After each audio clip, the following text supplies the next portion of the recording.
സ്ഥാനാർത്ഥിക്കൊപ്പം നിങ്ങൾക്കായി സമർപ്പിക്കുന്നത് doctor Rani Menon Maxivision eye hospital Thrissur. കാത്തുകൊള്ളാം കണ്ണിലെ കൃഷ്ണമണി പോലെ. Pattambi investments and loans private limited. നിക്ഷേപങ്ങൾക്ക് കരുതലായി കൂടെയുണ്ട് Pattambi investments. TPR gold and diamonds, MG road Thrissur, Triprayar. Happy മാരേജിന് ഹാപ്പിയായി സ്വർണ്ണമണിയാം. Elista gold and diamonds wholesale designer jewellery, Pallikulam road Thrissur. സ്നേഹം പോലെ പരിശുദ്ധം. പഴയ മാളാമണ്ഡലത്തിന്റെ ഭൂരിഭാഗം പ്രദേശങ്ങളും ഉൾക്കൊള്ളുന്ന കൊടുങ്ങല്ലൂരിൽ ഇരു മുന്നണികൾക്കും വ്യക്തമായ സ്വാധീനമുണ്ട്. മണ്ഡലം നിലനിർത്താൻ VR സുനിൽകുമാറിനെ ഒരിക്കൽ കൂടി CPI കളത്തിലിറക്കിയിരിക്കുന്നു. യൂത്ത് കോൺഗ്രസ് സംസ്ഥാന അധ്യക്ഷൻ OJ ജരീഷിനെ ഇറക്കി മണ്ഡലം തിരിച്ചുപിടിക്കാനാണ് UDF ശ്രമം. 2020 ഡോക്ടർ വർഗീസ് ജോർജാണ് NDA സ്ഥാനാർത്ഥി. സ്ഥാനാർത്ഥികളുടെ പ്രചരണ വിശേഷങ്ങളിലേക്ക് നമുക്ക് കടന്നു ചെല്ലാം.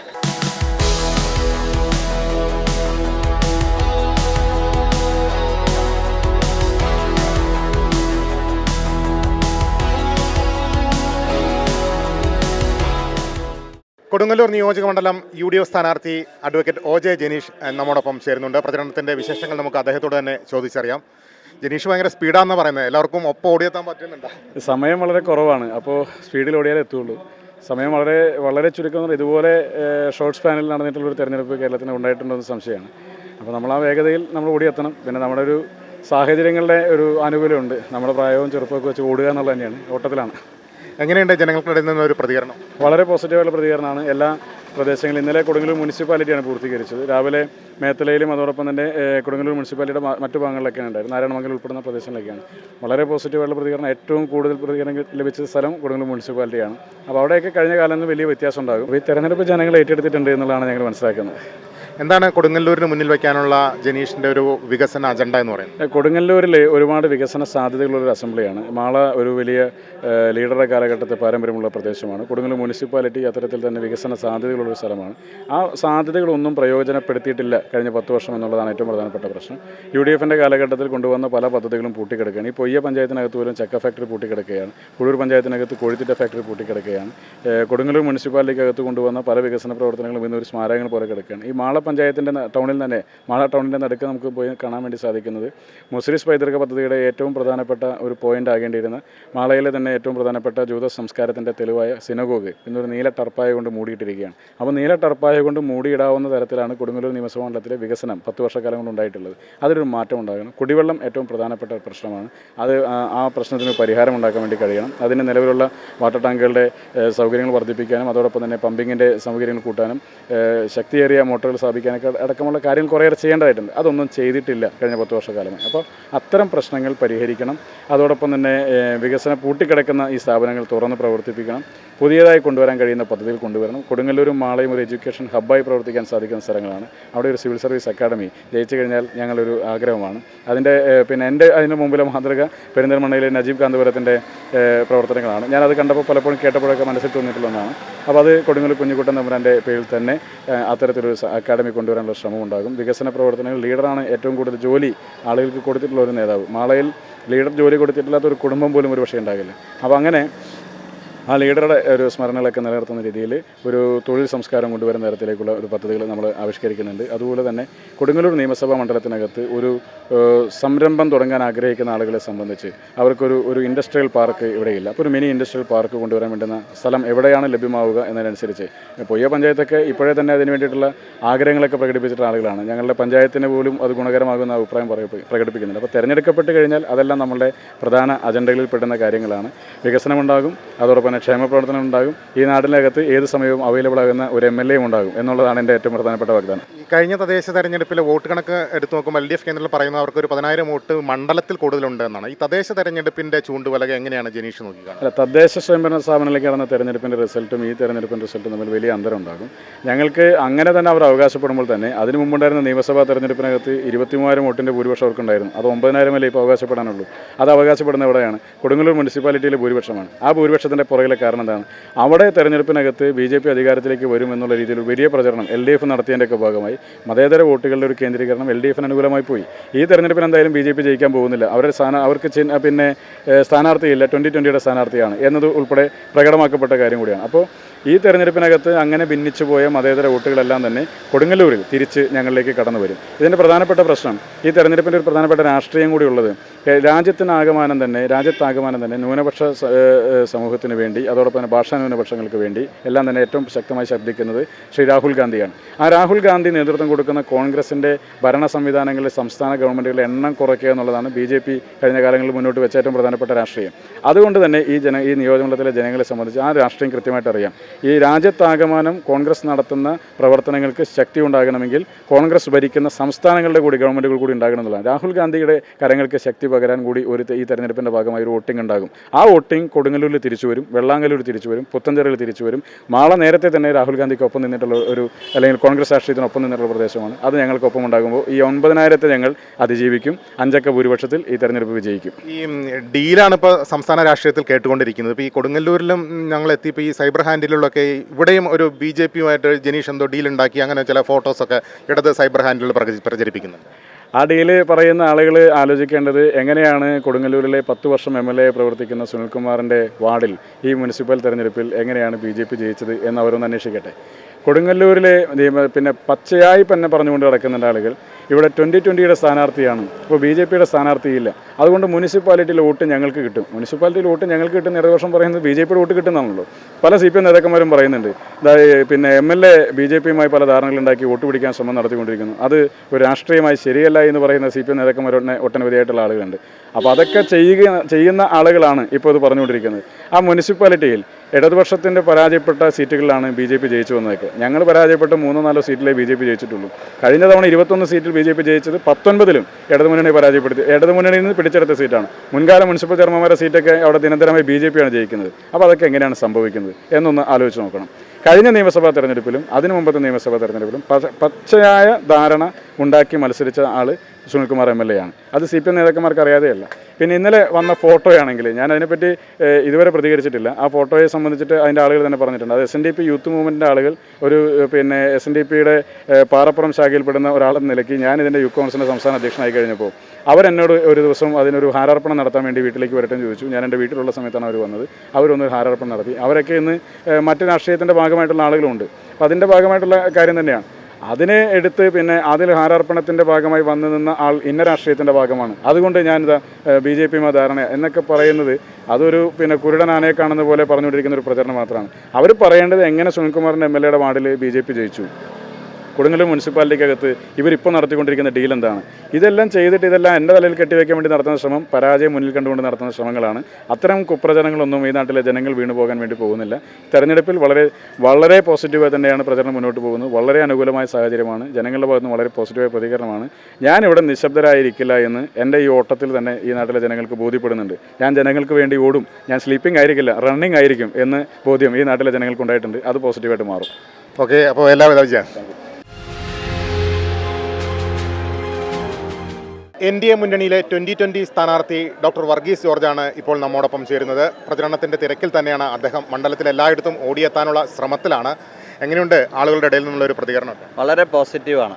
ആളുകൾ പറയുന്നത് ഈ ഒരു രീതിയിൽ ചിന്തിക്കുകയും പ്രവർത്തിക്കുകയും ആഗ്രഹമുള്ള സ്ഥാനാർത്ഥികൾ വരണം എന്നുള്ളതാണ് അവരുടെ. പിന്നെ ഇലക്ഷനല്ലേ, വിജയസാധ്യത എല്ലാവരിലും തോന്നും. എനിക്കും അതുപോലെ തന്നെ തോന്നുന്നു. രണ്ട് മുന്നണികൾക്കും ബദലായി എന്താണ് 2020 NDAക്ക് ജനങ്ങൾക്ക് മുന്നിൽ വയ്ക്കാനുള്ള ഒരു വികസന ബദൽ? ഇന്ന് വരെ ഈ പറയുന്ന രണ്ട് പാർട്ടിക്കാരും ഭരിച്ച് നശിപ്പിച്ചിട്ടുള്ള ഈ മണ്ഡലത്തിനെ ഒരു പുനരുദ്ധാനം ചെയ്യാനായിട്ട് ഞങ്ങൾ മുമ്പിലുണ്ടാവും. അതിന് ഒരുപാട് പദ്ധതികൾ ഞാൻ പ്ലാൻ ചെയ്തിട്ടുണ്ട്. സ്ത്രീ ശാക്തീകരണം, സ്ത്രീകൾക്ക് വേണ്ടിയിട്ട് ഇവിടെ ചെറിയ ചെറിയ യൂണിറ്റുകൾ, ഞാൻ പറയുന്ന എല്ലാ വീടുകളിലും സ്ത്രീകൾക്ക് ഉള്ള സമയം, അതായത് 2 മണിക്കൂർ 3 മണിക്കൂറാണ് അവരാകെ ഫ്രീ ആയിട്ടുള്ളൂ എന്നുണ്ടെന്നുണ്ടെങ്കിൽ ഒരു പാർട്ട് ടൈം ആയിട്ട് പോലും അടുത്ത സ്ഥലം ഒരു ചെറുകിട വ്യവസായത്തിൽ പോയി ജോലി ചെയ്ത് ഒരു മാസം 5,000 രൂപ 10,000 രൂപ സമ്പാദിക്കത്തക്ക രീതിയിൽ. കാര്യം ഞാൻ വിശ്വസിക്കുന്ന വീട്ടിലെ സ്ത്രീയുടെ കണ്ണ് നിറഞ്ഞാൽ ആ വീട്ടിൽ ശാന്തി ഉണ്ടാവില്ല.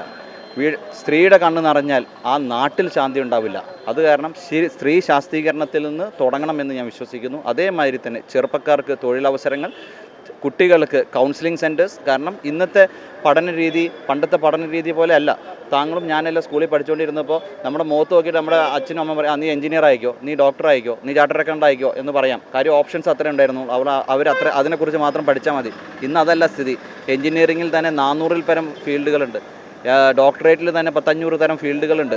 ഈ പറയുന്ന ഇതിനെക്കുറിച്ചൊന്നും മാതാപിതാക്കൾക്ക് അറിവില്ലാത്തത് കൊണ്ട് തന്നെ ഇതൊന്നും അഫോർഡ് ചെയ്യാൻ പറ്റാത്ത സാധാരണ കുട്ടികൾ എവിടെ പോകണമെന്ന് അറിയില്ല. അവർ നേരെ പോകുന്നത് ഇലക്ട്രിക്കൽ ഡിപ്ലോമ എടുത്തിട്ട് ഏതെങ്കിലും വർക്ക്ഷോപ്പിൽ പോയി ജോലി ചെയ്യുന്നു. എന്നാൽ അവരുടെ IQ വെച്ച് സൈക്കോമെട്രിക് ടെസ്റ്റ് പോലെയുള്ള ടെസ്റ്റുകൾ വെച്ച് ആ കുട്ടിയുടെ IQ പ്രകാരം ഏത് ഫീൽഡിലോട്ട് കടത്തിവിടാൻ പറ്റും എന്നുള്ളതനുസരിച്ച് കടത്തിവിടാൻ സാധിക്കണം. സെൻട്രൽ ഗവൺമെൻറ്റിൻ്റെ ഇഷ്ടംപോലെ സ്കീമുകൾ പഠിത്തത്തിനുമുണ്ട്, പഠനത്തിനോ ഒപ്പം തന്നെ ജോലി ചെയ്യുന്നതിനിട്ട് അങ്ങനെ പല സ്കീമുകളുണ്ട്. ഇതൊന്നും LDFും UDFും ജനങ്ങളോട് പറഞ്ഞു കൊടുക്കില്ല. കാരണം അത് മോദിയുടെ വോട്ടായി മാറാതിരിക്കാൻ. അപ്പോൾ ഞാൻ പറയുന്നത് വികസനം വരുമ്പോൾ രാഷ്ട്രീയം മാറ്റിവെച്ച് ജനഹിതം നോക്കി പ്രവർത്തിക്കണം.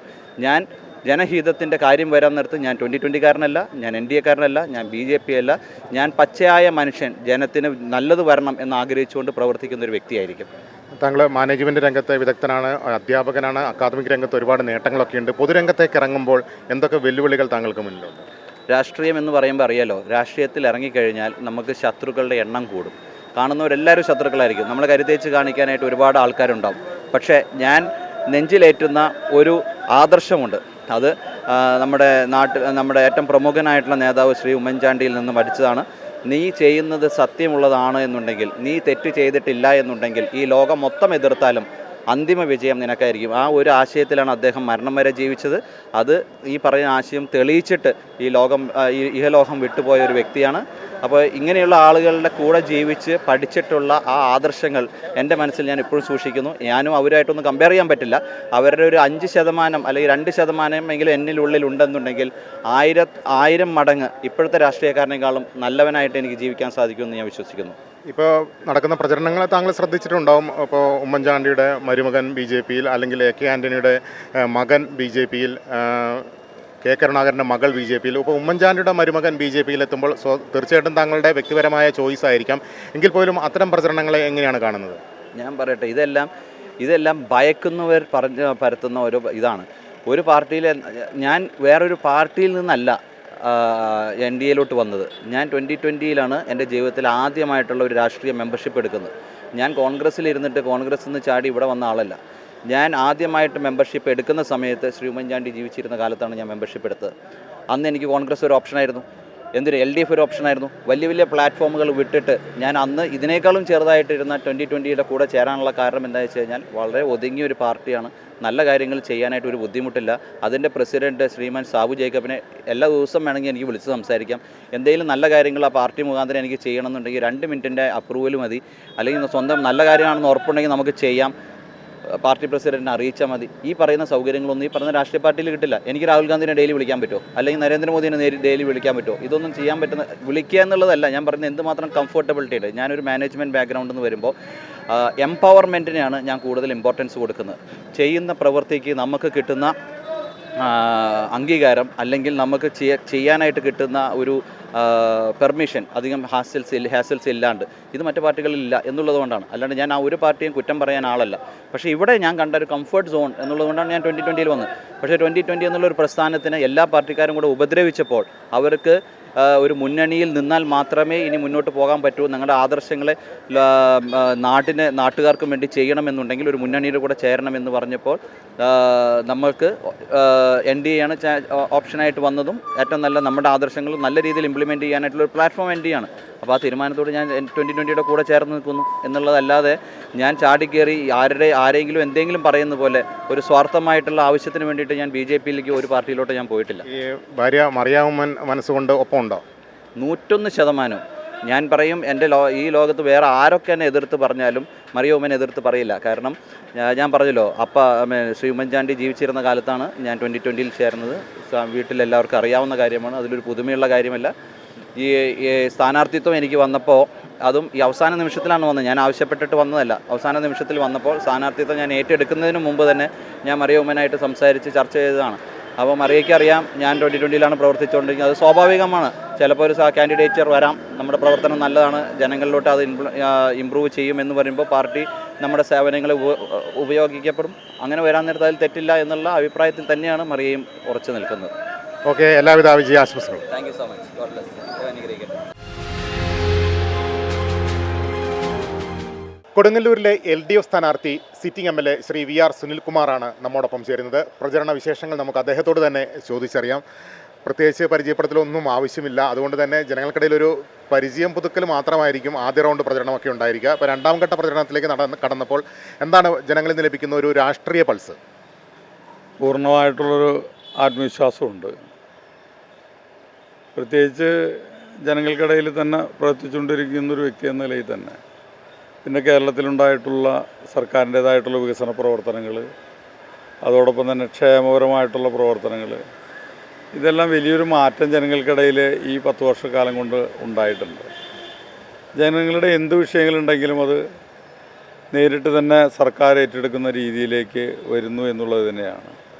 അപ്പോൾ അതുകൊണ്ട് സാധാരണപ്പെട്ട ജനവിഭാഗങ്ങളുടെ പൂർണ്ണമായിട്ടുള്ള പിന്തുണ ഇന്ന് സർക്കാരിന് കിട്ടിക്കൊണ്ടിരിക്കുന്നു. അത് ഇടതുപക്ഷത്തിൻ്റെ വിജയമായിട്ട് മാറുകയും ചെയ്യും. സർക്കാർ വീണ്ടും അധികാരത്തിൽ വരും എന്നുള്ളത് യാതൊരു സംശയവുമില്ല. ഇത് ഈ വികസന രംഗത്തെ കൊടുങ്ങല്ലൂരിനെ എങ്ങനെയാണ് കഴിഞ്ഞ 10 വർഷം അടയാളപ്പെടുത്താൻ താങ്കൾക്ക് സാധിച്ചത്? ഈ 10 വർഷക്കാലം കൊണ്ട് 1333 കോടി രൂപയുടെ വികസന പ്രവർത്തനങ്ങൾ നടത്താൻ നമുക്ക് സാധിച്ചിട്ടുണ്ട്. എല്ലാ മേഖലകളിലേക്കും കടന്നു വരാൻ നമുക്ക് കഴിഞ്ഞിട്ടുണ്ട്. അതിൽ മുസ്ലിസ് പൈതൃക പദ്ധതിയുടെ വികസന പ്രവർത്തനങ്ങൾ നടന്നിട്ടുണ്ട്. ആരോഗ്യ മേഖലയിലെ വികസന പ്രവർത്തനങ്ങൾ നടന്നിട്ടുണ്ട്. വിദ്യാഭ്യാസ മേഖലയിൽ വികസന പ്രവർത്തനങ്ങൾ നടത്തിയിട്ടുണ്ട്. പശ്ചാത്തല മേഖലയിൽ റോഡ് വികസനവുമായി ബന്ധപ്പെട്ടുകൊണ്ട് BNBC റോഡുകൾ, വളരെ വിരലിലെണ്ണാവുന്ന റോഡുകൾ മാത്രമാണ് ഇന്ന് BNBC ആക്കാൻ അത്തതായിട്ട് നമ്മുടെ ഈ മണ്ഡലത്തിൽ ഇന്നുള്ളൂ.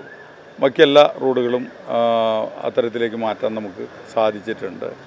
എനിക്ക് ഏറ്റവും അതിൽ വികസന പ്രവർത്തനങ്ങളെന്ന് പറയുമ്പോൾ എനിക്ക് ഏറ്റവും താല്പര്യം, അതുപോലെ തന്നെ വികാരപരമായിട്ടുള്ളൊരു കാര്യമെന്ന് പറയുന്നത് കാവിൽക്കടവ്, കൊടുങ്ങല്ലൂർ കാവിൽക്കടവ് ഉന്നതിയുമായിട്ട് ബന്ധപ്പെട്ടുകൊണ്ട് അവിടെ 12 വീട്ടുകാർ ഓലമേഞ്ഞ വീടുകളിൽ താമസിച്ചിരുന്ന ആളുകളാണ്. ആ സ്പെഷ്യൽ ഓർഡറോട് കൂടി തന്നെ 1 കോടി രൂപയിലധികം ചെലവഴിച്ചുകൊണ്ട് 12 പേർക്ക് വീട് വെച്ച് കൊടുക്കാൻ കഴിഞ്ഞു എന്നുള്ളത് ഏറെ അഭിമാനകരമായിട്ടുള്ളൊരു കാര്യമായിട്ടാണ് ഞാനതിനെ കാണാൻ ആഗ്രഹിക്കുന്നത്. ഈ 10 വർഷം ഭരണപക്ഷത്തിരുന്ന ഒരു MLA എന്ന നിലയിൽ ഒരു ഭരണവിരുദ്ധ വികാരത്തെ താങ്കൾ വായിക്കുന്നുണ്ട്? ഒരിക്കലും ഒരു ഭരണവിരുദ്ധ വികാരം ഉണ്ടായിട്ടില്ല. നിങ്ങൾ ഓരോ മണ്ഡലങ്ങളിലൂടെ സഞ്ചരിച്ചാൽ മാത്രം മതി എന്തൊക്കെയാണൊരു നിയോജക മണ്ഡലത്തിൽ നടന്നിട്ടുള്ള കാര്യം എന്ന് നിങ്ങൾക്ക് തന്നെ മനസ്സിലാക്കാൻ കഴിയും. അത്രയും കോടിക്കണക്കിന് രൂപയുടെ വികസന പ്രവർത്തനങ്ങൾ നടന്നിട്ടുണ്ട്. മറ്റൊരു കാര്യം എന്ന് പറഞ്ഞാൽ ക്ഷേമ പ്രവർത്തനങ്ങൾ. 5 ലക്ഷം വീടുകൾ ഈ സർക്കാർ ഉണ്ടാക്കി കൊടുത്തു. 4 ലക്ഷം പട്ടയം നമ്മുടെ സർക്കാർ കൊടുത്തു. 1600 രൂപ പെൻഷൻ എന്നുള്ളത് 2000 രൂപ ആക്കി കൊടുത്തു. ആശാ വർക്കർമാർക്ക് ഓണറേറിയം 1000 രൂപ കൊടുത്തു. വീട്ടമ്മമാർക്ക് 1000 രൂപ കൊടുക്കാൻ ഈ സർക്കാർ തീരുമാനമെടുത്തു. പാചക തൊഴിലാളികൾക്ക് 550 രൂപ കൊടുക്കാൻ തീരുമാനമെടുത്തു. അങ്ങനെ ക്ഷേമ പ്രവർത്തനങ്ങൾ എടുത്ത് പരിശോധിച്ച് കഴിഞ്ഞാൽ ഏത് വിഭാഗത്തെയാണ് ഇതിൽ അഡ്രസ്സ് ചെയ്യപ്പെടാതെ പോയിട്ടുള്ളത് എന്നാണ് നമ്മൾ മനസ്സിലാക്കേണ്ടത്. സമാധാനപരമായിട്ട് ഇന്ന് ജീവിക്കാൻ നമുക്ക് കഴിയുന്നു എന്നുള്ളതും, പള്ളിയിൽ പോകുന്നതിനും വിഷയങ്ങളില്ല, അമ്പലങ്ങളിൽ പോകുന്നതിനും വിഷയമില്ല, പള്ളിക്കൂടത്തിൽ പോകുന്നതിനും ഒരു വിഷയമില്ലാത്തൊരു നാടായിട്ട്, സ്വർഗതുല്യമായിട്ടുള്ള നാടായിട്ട് ഒരുപക്ഷെ നമ്മുടെ കേരളത്തെ കാണാൻ കഴിയില്ലേ എന്നുള്ളതാണ് എൻ്റെ ഒറ്റ ചോദ്യം. അത് മാത്രം മതി ഇടതുപക്ഷ പ്രസ്ഥാനത്തിന് മുതൽക്കൂട്ടായിട്ട് ഇന്ന് നമുക്ക് നിൽക്കാൻ കഴിയുന്നതല്ല. ഈ കഴിഞ്ഞ തദ്ദേശ തെരഞ്ഞെടുപ്പിൽ കൊടുങ്ങല്ലൂർ മണ്ഡലത്തിൻ്റെ ഭാഗമായ മാള മേഖലയിൽ ഉൾപ്പെടെ വലിയ നേട്ടങ്ങളുണ്ടായെന്ന് UDF കേന്ദ്രങ്ങൾ അവകാശപ്പെടുന്നുണ്ട്. അതൊക്കെ ഈ നിയമസഭാ തെരഞ്ഞെടുപ്പിൽ പ്രതിഫലിക്കുമോ? ഒരിക്കലും നിയമസഭാ തെരഞ്ഞെടുപ്പിൽ വിവിധ വിഷയങ്ങളാണ് ചർച്ച ചെയ്യപ്പെട്ടിട്ടുള്ളത്.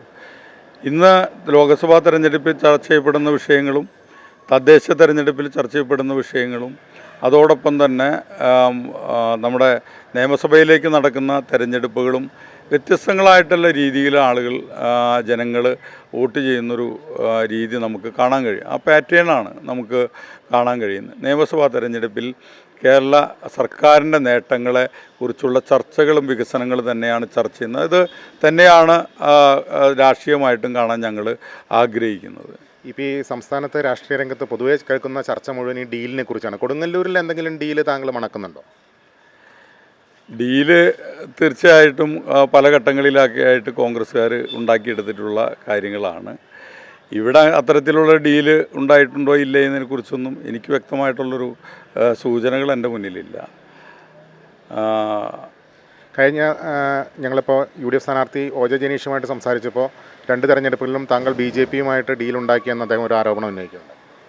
അതെല്ലാം തന്നെ തെറ്റായിട്ടുള്ള ധാരണകളാണ്, മറ്റൊന്നും കൊണ്ടല്ല.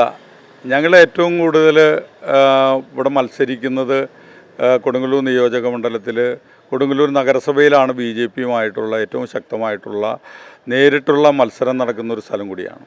കഴിഞ്ഞ തെരഞ്ഞെടുപ്പ് തദ്ദേശ തെരഞ്ഞെടുപ്പിൽ ബി ജെ പി ഒറ്റ സീറ്റിലാണ് ഇടതുപക്ഷം ഭരിച്ചിരുന്നത്. ആ ബി ജെ പി ഇടതുപക്ഷവും തമ്മിലുള്ള മത്സരത്തിൽ ബി ജെ പി ജയിക്കുമെന്ന് അവരുടേതായിട്ടുള്ള നേതൃത്വവും കേന്ദ്രങ്ങളെല്ലാം തന്നെ പറയുകയും എ ക്ലാസ് ഒരു മുനിസിപ്പാലിറ്റി എന്ന നിലയിൽ നിന്നുകൊണ്ട് തന്നെ അതിൻ്റെ പ്രവർത്തനങ്ങൾ നടത്തുകയും ഇടതുപക്ഷത്തെ തോൽപ്പിച്ചുകൊണ്ട് ഭരണം പിടിക്കാൻ നടത്തിയിട്ടുള്ള വലിയ ശ്രമങ്ങൾ ഇവിടെ ഉണ്ടായിട്ടുണ്ട്. ആ മുനിസിപ്പാലിറ്റിയിൽ കോൺഗ്രസിനെ സംബന്ധിച്ചിടത്തോളം ആകെ 3 സീറ്റാണുള്ളത്. 1 സീറ്റ് ഉണ്ടായുള്ളൂ, 2 സീറ്റ് കൂടിയിട്ടുണ്ട്. 3 സീറ്റാണ് ഈ കോൺഗ്രസിനുള്ളത്.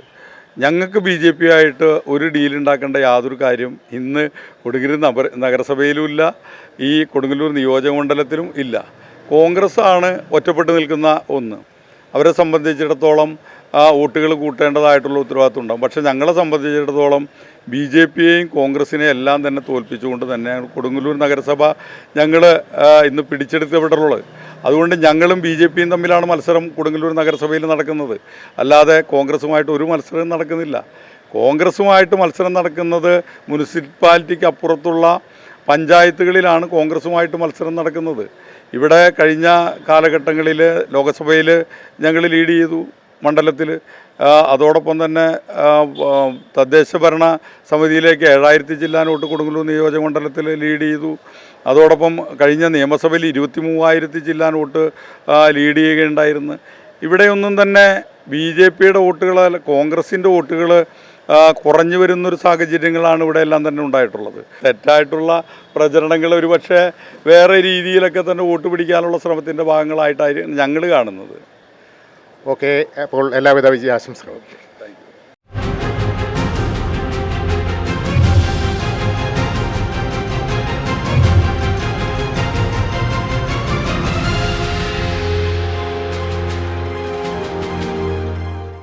സ്ഥാനാർത്ഥിക്കൊപ്പം നിങ്ങൾക്കായി സമർപ്പിച്ചത് doctor Rani Menon Maxivision eye hospital Thrissur. കാത്തുകൊള്ളാം കണ്ണിലെ കൃഷ്ണമണി പോലെ. Pattambi investments and loans private limited. നിക്ഷേപങ്ങൾക്ക് കരുതലായി കൂടെയുണ്ട് Pattambi investments. TPR gold and diamonds, MG road Thrissur, Triprayar. Happy മാരേജിന് ഹാപ്പിയായി സ്വർണ്ണമണിയാം. Elista gold and diamonds wholesale designer jewellery, Pallikulam road Thrissur. സ്നേഹം പോലെ പരിശുദ്ധം.